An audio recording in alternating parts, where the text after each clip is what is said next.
Hello friends, welcome to my channel. এত গরমে মন প্রাণ ঠান্ডা করার মতো একটা ডেজার্ট রেসিপি নিয়ে হাজির হয়ে গেছি আপনাদের কাছে শেয়ার করব বলে।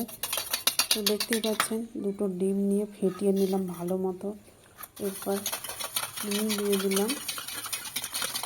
চিনিটা দেওয়ার পরে ভালো মতো আমি মিশিয়ে নিচ্ছি, দেখুন যাতে চিনিটা গলে গিয়ে মিশে যায়। এরপর ডিমের আস্ত গন্ধটা যাতে না থাকে তার জন্য ভ্যানিলা এসেন্স দিয়ে দিলাম।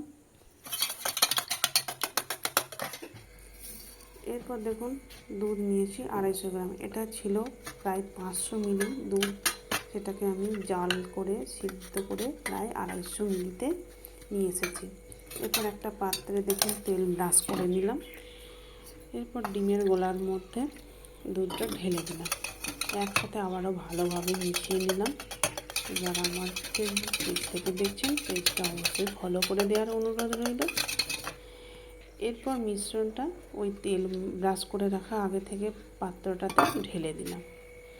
এরপর কড়াইতে দেখুন জল বসিয়ে দিয়েছি।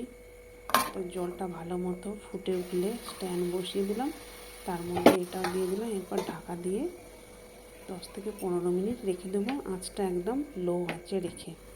তো 15 মিনিট পরে দেখুন ফিরে আসলাম, কত সুন্দর বসে গেছে। এরপর একটা কাঠি নিয়ে দেখুন দেখে নিচ্ছি চেক করে। তো কাঠির গায়ে যদি লেগে থাকতো তাহলে জানতাম যে ভিতরটা কাঁচা রয়েছে। তো কাঠির গায়ে যখন কিছুই লেগে নেই, সব আমার পারফেক্ট হয়েছে। এরপর দেখুন একটা প্লেটে ঢেলে নিলাম। দেখতেই পাচ্ছেন কতটা সুন্দর হয়েছে, বসে গেছে। তো যারা আমার ইউটিউব চ্যানেল থেকে দেখছেন, একটা সাবস্ক্রাইব করে পাশে থাকবেন। বাড়িতে আপনারা অবশ্যই বানিয়ে দেখুন, কেমন হলো কমেন্ট করে জানাতে ভুলবেন না। তো ভিডিওটা শেষ পর্যন্ত দেখার জন্য অসংখ্য ধন্যবাদ। তো দেখতেই পাচ্ছেন কতটা সুন্দর হয়েছে।